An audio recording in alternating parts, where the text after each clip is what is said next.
agradecimiento por este espacio, saludarlos, desearles lo mejor este día, y creo yo que todos los días es un día bueno para darle gracias a Dios por sus bendiciones, pedirle perdón por los errores que cometemos como humanos y desde luego pedirle que nos acompañe en los propósitos, en los emprendimientos para tener una vida mejor en Honduras.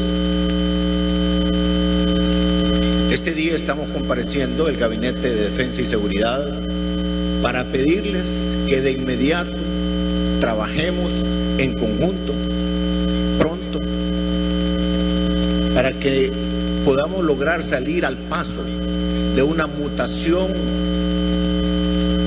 del cambio de la forma de operar del mundo de las maras y pandillas, que se ha vuelto muy sofisticado.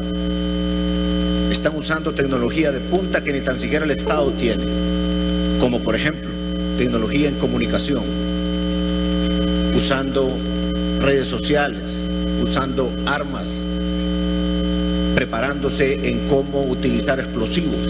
Tenemos esas evidencias.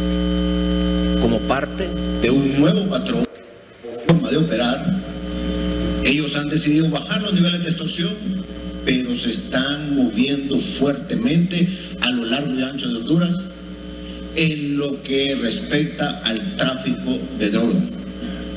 Están penetrando diferentes sectores de la sociedad, no solamente a nivel territorial, sino a nivel de sectores sociales. Prácticamente están llegando a todo el territorio del país. Un equipo de expertos nos ha recomendado, entre otras cosas, aprovechar las capacidades que tiene la jurisdicción anti-extorsión para migrarlo, para hacerlo más comprensivo en cuanto a lo que podría ser una jurisdicción especial para tratar el tema de maras, pandillas y también el tema de terrorismo. Esa nueva jurisdicción nos puede permitir una coordinación más efectiva, una complementariedad que ya lo hemos visto que ha sido exitosa en el caso de la extorsión. 92% de efectividad tiene esa unidad en cuanto a judicializar los casos, y ahí están desde personal civil, Fuerzas Armadas, Policía Nacional y con mucha cooperación también de otros países. Entonces, señor presidente, directivos, líderes de las bancadas, pueblo hondureño, esto es una realidad que tenemos que combatir de frente, porque este mundo de las maras y pandillas puede llegar a sustituir, como lo hicieron los narcos en su momento, la autoridad del Estado. De eso les dejamos una propuesta a través de la Secretaría y les invitamos a que trabajemos junto al Poder Judicial, al Ministerio Público, con quienes ya he ido adelantando estas conversaciones. Pero es hoy, no podemos parar. Así es de que esta propuesta se las entregamos para crear ese nuevo distrito o esa nueva jurisdicción para atender el tema sofisticado de maras y pandillas y de terrorismo. Eso es muy importante. Pero también he decidido que, aprovechando este espacio que ustedes nos han dado, hacerles algunos comentarios importantes. Como saben, y como establece nuestra Constitución, mi mandato como presidente finaliza el 27 de enero del año 2022. Ese día, en 11 meses, dejaré la presidencia y entregaré el mando a la próxima o próximo presidente que el pueblo de Honduras escoja. Reitero mi compromiso. Quiero ser claro, hasta el día que deje mi cargo, el 27 de enero del año. Que ese es mi compromiso con el país, ese es mi compromiso asumido, y porque no conozco otra forma de vivir si no es enfrentando lo que no está bien y trabajando para resolver los problemas. Tengo la esperanza en Dios, le pido a Dios que el próximo gobierno continúa la batalla contra la delincuencia, que es la batalla por la paz y la tranquilidad de Honduras. Y que el próximo presidente o presidenta esté dispuesto a hacer lo que tenga que hacer, a construir sobre lo que se ha logrado en Honduras, porque entonces nuestro país podrá ganar definitivamente esta lucha contra la inseguridad, contra las maras, las pandillas y el narcotráfico. Pero no sabemos quién será el próximo presidente o presidenta. Entonces lo contrario también es posible que ocurra, porque las acciones anticrimen más poderosas y efectivas que hemos tomado fueron rechazadas por el mundo criminal como por algunos sectores políticos. Y si el próximo gobierno no continúa esta lucha, las cosas se empeorarán como nunca antes. Sin embargo, para ser franco, existe un factor insólito. Incluso, si el próximo presidente quisiera poner fin al narcotráfico, existe un riesgo real de que la lucha contra el narcotráfico pueda colapsar silenciosamente. El factor insólito es que los narcos han encontrado lo que creen es la llave mágica, un instrumento tan maligno y poderoso que Dios lo colocó en los 10 mandamientos porque requería su propia prohibición y advertencia. Éxodo 20:10: no hablarás contra tu prójimo falso testimonio. Pero para las fuerzas del mal, como son los sicarios y los narcotraficantes, ni la palabra del Señor les impide apoderarse de la llave mágica, porque con ella creen que pueden destruir a todos los que luchan contra ellos, y no solo usar y derrotar a los operadores de justicia, pero también convencer a todas las instituciones y a los futuros presidentes de que desistan y nunca más se opongan a ellos. Vean, si el próximo gobierno de Honduras no continúa esta lucha, si no hay un líder con la voluntad de continuar esta batalla contra los narcotraficantes y los delincuentes, ¿será porque los narcos han descubierto la llave mágica que le da a los criminales beneficios extraordinarios, aun cuando ellos violaron la ley y el mandamiento bíblico contra el falso testimonio? Preguntémonos, ¿qué puede provocar que el próximo presidente o presidenta, quien quiera que sea, no continúe la lucha contra los narcos? Creo que lo sabemos. Eso es lo que pasaría como consecuencia natural si determinadas oficinas en Estados Unidos cometen el error de premiar a los narcos que dan falso testimonio en lugar de aumentar sus penas. Si ese error ocurre, entonces la batalla unificada que hemos llevado conjuntamente con nuestros aliados contra el narcotráfico puede volverse insostenible, porque habrá una pérdida de confianza de que en este proceso contra el bien y el mal prevalece el mal, que la verdad ya no será más poderosa que la mentira. Volvería a ese tema, pero primero hay algunas cosas que hay que decir, porque como lo he dicho en varias ocasiones, prohibido olvidar. Hoy quiero recordarle brevemente al país y al mundo cómo eran las cosas hace una década y cómo Honduras estaba a punto de convertirse en un estado fallido. Luego quiero describir las medidas históricas que implementamos con varios de ustedes, inclusive aquí, y los compromisos solemnes que se hicieron para salvar a un país. También es importante recordar cuáles fueron los grupos y sectores sociales, políticos que se opusieron, junto con los narcos y las pandillas, a toda medida importante contra el crimen, como son la extradición, creación de policía militar, la depuración de la Policía Nacional, inclusive cambiar el sistema carcelario del país. Luego quisiera hablar de las acciones realizadas por hondureños valientes y heroicos sus sacrificios y el apoyo también recibido de socios leales y los resultados que alcanzó Honduras y el reconocimiento que nos dio el mundo por haber hecho lo que se creía imposible.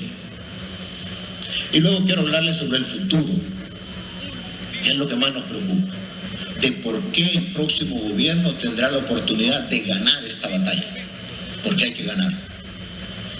Pero también es importante examinar el resto de la historia, la razón por la que todo el progreso que se ha logrado podría perderse y porque estaríamos en un mayor riesgo que nunca. Y finalmente quiero presentarle al pueblo hondureño, a todos los hondureños, quiero preguntarles, quiero hacerles un planteamiento, hacerles una pregunta que solo ellos pueden hacer a todos los candidatos y candidatas para tomar la decisión que solo el pueblo de Honduras puede tomar. Bueno, ¿dónde estábamos? ¿Cómo fueron las cosas?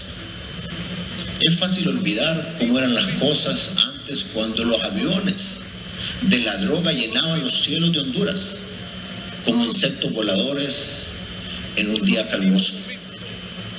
Hace menos de 15 años, la Embajada de Estados Unidos aquí en Honduras dijo que el gobierno de ese entonces estaba tan estrechamente vinculado al crimen organizado que era imposible una estrecha cooperación entre las fuerzas del orden. Los carteles de la droga y las pandillas operaban con total impunidad. Y si en alguna ocasión iban a la cárcel, no importaba mucho, porque controlaban las cárceles. Hace menos de 10 años, Honduras tenía la tasa de homicidios más alta del mundo. La extradición no existía, no estaba permitido. La Policía Nacional en buena medida estaba corrompida y penetrada por el crimen organizado.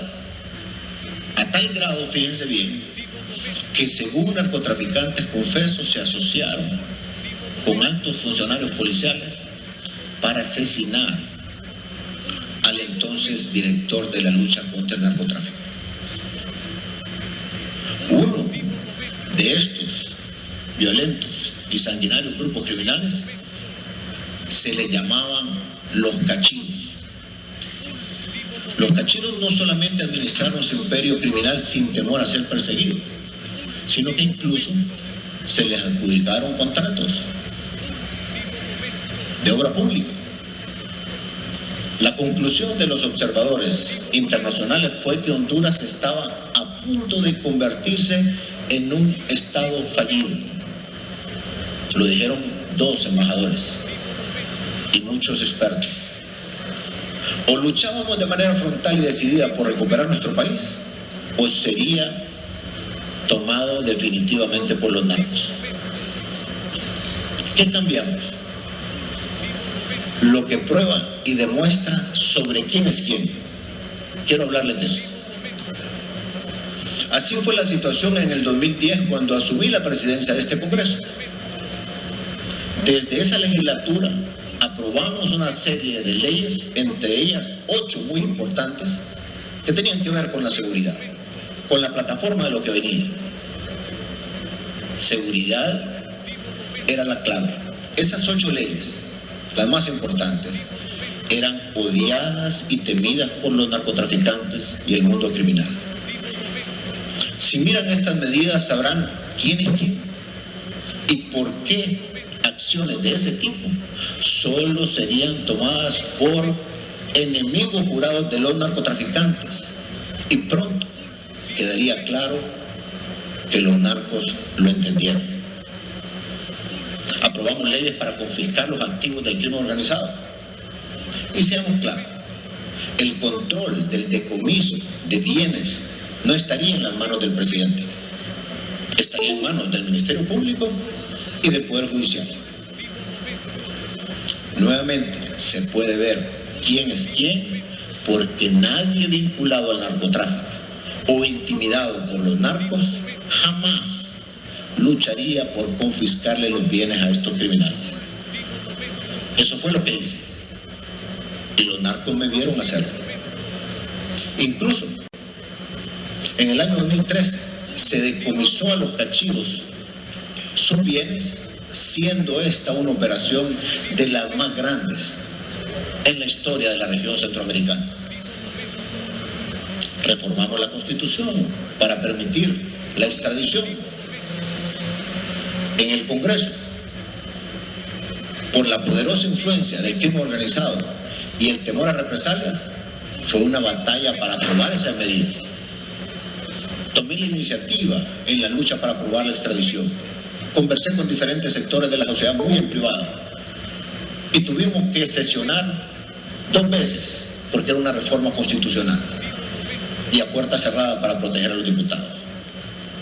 Y lo hicimos, a pesar de muchas voces opositoras y quienes decían no lo hagan. Nuevamente, ahí se puede ver quién es quién, porque nadie vinculado al narcotráfico o intimidado por los narcos jamás lucharía por establecer la extradición. Y eso fue lo que hice, y los narcos me vieron hacerlo. Y a pesar del feroz rechazo político de unos sectores de la oposición, creamos la institución que haría posible la reforma policial. Una institución a la que los criminales le temen y que ha sido de mucho apoyo al Ministerio Público. Una institución en la que la gente confía. Me refiero a la Policía Militar del Orden Público. Y recuerden esto, los narcos tenían buena parte del control de la Policía Nacional en esa época. Les gustaban las cosas como estaban. Una vez más se puede ver quién es quién. Nadie vinculado al narcotráfico, intimidado por los narcos, jamás lucharía por establecer la policía militar. Y eso fue lo que hice. Y los narcos me vieron hacerlo. Luego, después de que fui elegido presidente de la República, porque ya teníamos a la Policía Militar del Orden Público, iniciamos un proceso de depuración de la Policía Nacional.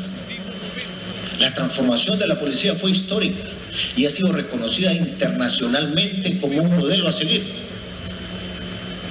No solo se destituyó a más del 40% de la policía y se destituyó a 6 de los 9 altos funcionarios, sino que, si quieren saber quién es quién, es importante mirar el método que utilicé para hacer la transformación policial. ¿Qué fue lo que hice? Crear una comisión de sociedad civil, personas fuera del gobierno, que junto al ministro se les dio el poder y la autoridad para determinar quiénes serían destituidos y quiénes se quedarían, y cómo armar el proceso de fortalecimiento policial. Y ustedes del Congreso nos ayudaron en eso.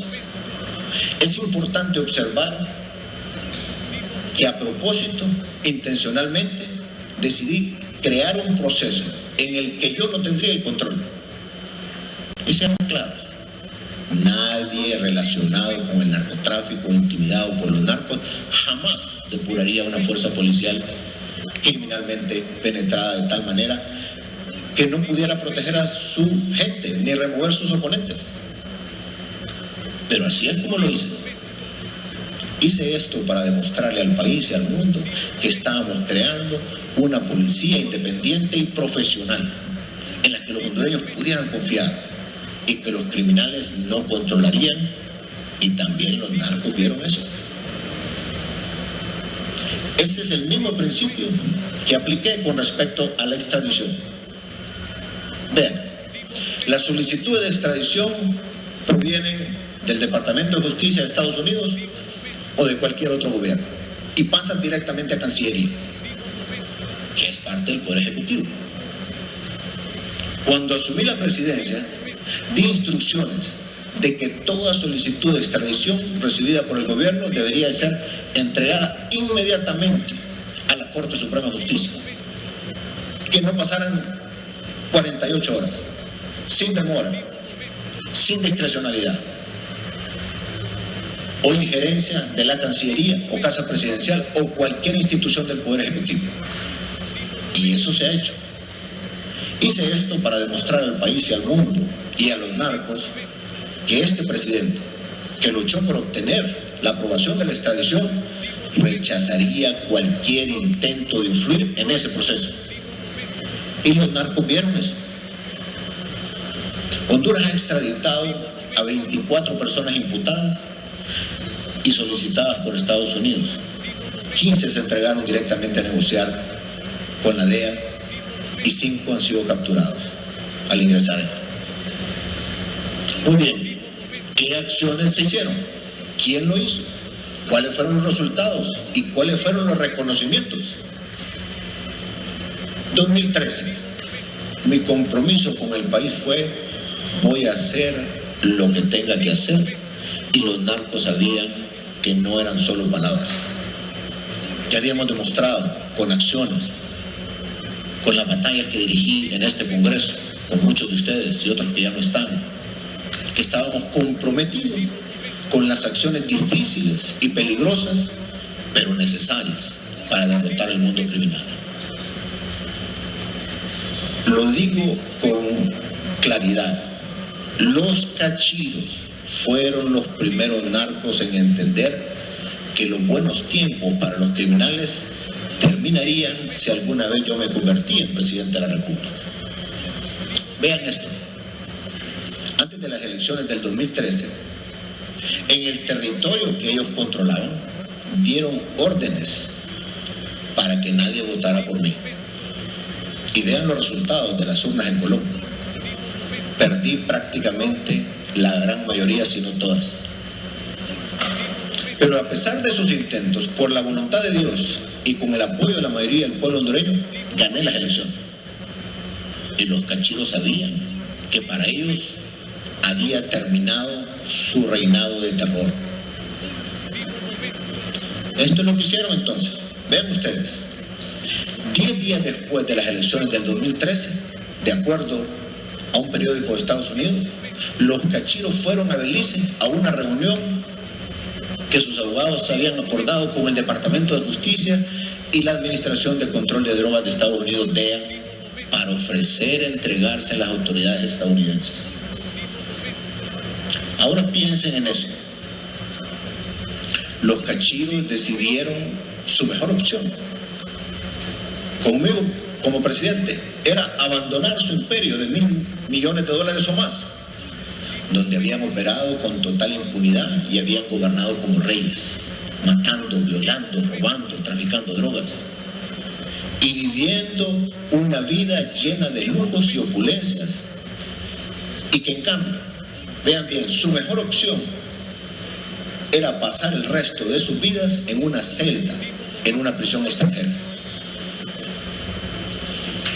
Hoy, los cachiros y otros narcotraficantes, asesinos confesos, están negociando, usando la llave mágica. Dicen mentiras al afirmar que los narcos podían hacer tratos conmigo. Estas mentiras son parte de su venganza. Pero si lo piensan, analicen, ya saben que están mintiendo. Estos criminales tenían más de $1.000 millones. Si había un presidente que estaba haciendo tratos con narcos, hagámonos la pregunta: ¿por qué decidieron 10 días después de su elección abandonar su imperio para pasar el resto de sus vidas en una prisión extranjera? Los hechos son claros. Los cachiros se rindieron, al igual que otros 15 se entregaron para negociar, 24 extraditados, 5 capturados allá. De otros narcos, ¿qué iban a pensar? Si ya sabían que yo había demostrado que sería implacable, que crearía las leyes y las herramientas para vencerlos, que los íbamos a perseguir, que los capturaríamos y serían extraditados, que no sería trato con ellos, porque había una voluntad política inclaudicable y la sigue habiendo hasta el final de mi gobierno. Los cachinos entendieron que si querían un trato, entonces tendrían que hablar con Estados Unidos, porque yo no haría tratos con criminales. Se rindieron a Estados Unidos porque con mi gobierno se les acabó la fiesta.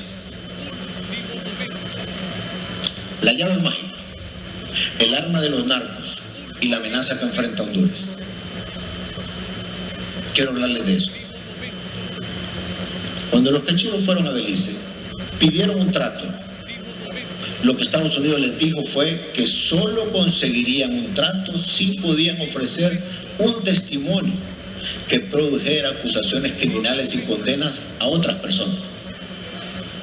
Pero los cachiros no tenían nada que ofrecer. Así que pasaron más de un año bajo su dirección y supervisión, operando en Honduras, traficando droga, cometiendo crímenes. Y una versión periodística afirma que mataron gente en ese periodo. Siguieron operando con la esperanza de poder producir algo para que fuera usado por los fiscales estadounidenses y que produjera un trato beneficioso para los cachiros. Pregunta: ¿qué querían que Estados Unidos les diera? ¿Residencia en Estados Unidos? ¿Protección para sus familias? ¿Para poder quedarse con parte de su riqueza y activos criminales? Y para ellos mismos una reducción de sus penas de prisión. Y volveré al último punto sobre una reducción en sus sentencias de prisión. Y había una cosa más que querían los cachiros: venganza. Querían venganza contra las instituciones, contra el presidente, contra funcionarios, contra ciudadanos que habían destruido su imperio criminal y que no iban a hacer tratos con ellos. Y fue entonces cuando los cachiros descubrieron la llave mágica. Encontraron una solución que creían les permitiría vengarse, les haría bajar las condenas y al final produciría el colapso de las alianzas e instituciones que habían impedido que los narcos tomaran el control de Honduras. Los cachiros llegaron a la conclusión que podían utilizar testimonios falsos para hacer arreglos con Estados Unidos. Que si se determinaba que el testimonio era útil, probablemente sería creíble, incluso si no podían presentar ninguna prueba física o documental que respaldara ese testimonio. Eso fue lo que pensaron. Uno de ellos ha confesado 78 homicidios, 78 asesinatos, pero creen que sus palabras valen por sí mismas. Tendremos que ver qué pasa. Los cachiros, de la manera más obvia, han estado mintiendo repetidamente. No tienen ninguna evidencia que respalde sus mentiras. Los cachiros aún no han sido sentenciados. Oigan bien, no han sido sentenciados aún. Y en teoría, el sistema estadounidense no otorga beneficios ni reducción de sentencias si el testimonio es falso o si durante el periodo del acuerdo han cometido delitos. Sin embargo, hasta ahora los cachiros no han sido sancionados por mentir. Al contrario, se han visto motivados a hacerlo para reducir sus condenas, que sus familias vivan impunemente en Estados Unidos y que se hayan quedado con buena parte de sus ganancias que obtuvieron con luto y dolor y la sangre del pueblo hondureño. El evento crítico que tenemos por delante, que determinará si la alianza contra el narcotráfico es sostenible o no, será ver si los cachiros reciben reducciones en sus sentencias a pesar de que han mentido o, como dice la versión periodística, si durante ese periodo han cometido delitos coordinados. Han confesado 78 muertes y, de acuerdo a esa versión periodística, para ser francos, son varias. Dicen que durante el proceso de negociación con la DEA asesinaron a un ciudadano de Colombia. Pueden recibir beneficios por mentir. Significa que la llave mágica funciona, que en realidad pueden realizar magia. En este caso, magia negra. Si los narcos han descubierto una llave mágica que puedan usar para obtener beneficios para ellos mismos y vengarse de los hondureños con solo dar falso testimonio, eso cambiará todo. En ese momento, la pregunta es: ¿qué líder hondureño estará dispuesto a arriesgar todo en la batalla para salvar a nuestro país de los narcos y del mundo criminal? aunque mi gobierno mantendrá la colaboración y la cooperación internacional hasta el último día. Si los narcos logran que las autoridades estadounidenses, en esencia, ayuden a los narcotraficantes a vengarse de los operadores de justicia hondureños, de los funcionarios que lideraron la persecución de los narcos, significará que tarde o temprano los sistemas de cooperación efectiva que ayudamos a construir, que han sido reconocidos y elogiados repetidamente por Washington, inevitablemente colapsarán. Y no solamente en Honduras, sino en varios países de las Américas o en otros lugares del mundo. Trabajando con nuestros aliados, e incluyo a Estados Unidos, construimos un sistema que redujo el paso de la cocaína por Honduras de 87% a 4%. Algo sin precedentes. Un éxito extraordinario. Y esto no lo digo yo, o no lo dice el gobierno de Honduras, lo dice un informe del Comando Sur de Estados Unidos y lo dice el Departamento de Estado de Estados Unidos. Solo este año recién pasado, el 2020, de acuerdo a los datos de la Fuerza de Tarea Conjunta, el Comando Sur, en el año 2019, 80 toneladas, año 2020, 75 toneladas, una reducción del 8%. Porcentaje en el 2019, 4%. Porcentaje en el 2020, 3.73%. La persecución efectiva del crimen organizado ha resultado en 44 personas que se rindieron directamente a los Estados Unidos. Fueron capturados o fueron extraditados. Y lo más importante de todo, porque la vida de los hondureños y de cualquier persona es preciosa, logramos lo que la mayoría pensaba era imposible. Se redujo la tasa de homicidios a más de la mitad, a casi un 60%. Esas victorias tuvieron un alto precio. 147 valientes policías, soldados, fiscales, jueces dieron la vida en esta lucha contra el crimen. Y otros tantos buenos hondureños que no están en las instituciones de justicia. Los narcotraficantes intentaron varias veces asesinar. Ellos fallaron. Ahora quieren ver si lo que sus sicarios no pudieron lograr, se puede lograr de otra manera, con la llave mágica. En el pasado, los narcotraficantes poderosos en otros países, cuando apareció un combate frontal y serio contra ellos, lanzaron bombas, hicieron estallar carros, mataron magistrados, jueces, políticos, ciudadanos de a pie. Empezaron olas siniestras de terrorismo.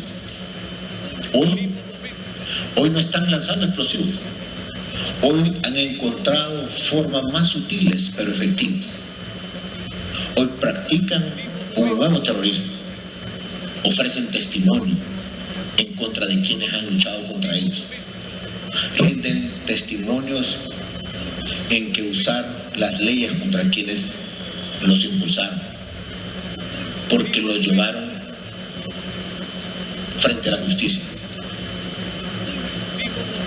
Piensen bien, si no sería un precedente desastroso para Honduras y para toda la región el triunfo de ese tipo de terrorismo, respaldado por la credibilidad inmerecida que se les otorga a personas cuya filosofía de vida es el ajuste de cuentas y no tienen nada más que perder. Quien sí ve triunfar esta nueva forma de terrorismo hará las alianzas correctas, impulsará acciones necesarias o reunirá el valor para enfrentarlos. Una pregunta para los votantes en Honduras, para que le hagan a los candidatos que están en la contienda. En nuestro país ha comenzado ya la campaña electoral. Las elecciones internas suceden ya el próximo mes. Me queda poco menos de un año como presidente, y lo repito, hasta el último día lucharé contra el narcotráfico, maras y pandillas y el mundo criminal. Ahora, creo que los votantes deben tomar nota de cuáles fueron los políticos que se opusieron a las duras y efectivas medidas a las que se opusieron también los narcotraficantes y los criminales. Y que resulta ser que los mismos políticos hoy utilizan el falso testimonio de los narcos como parte de su campaña. Para el pueblo honesto, honrado, para el pueblo patriota de Honduras, que ama su país, que no quiere que se convierta en un narcoestado, que quiere que el próximo presidente y el gobierno continúen la batalla contra el crimen organizado, tengo una sugerencia. Sugiero que le haga una pregunta a todos los candidatos. ¿Cuál es esa pregunta? ¿Y a quiénes?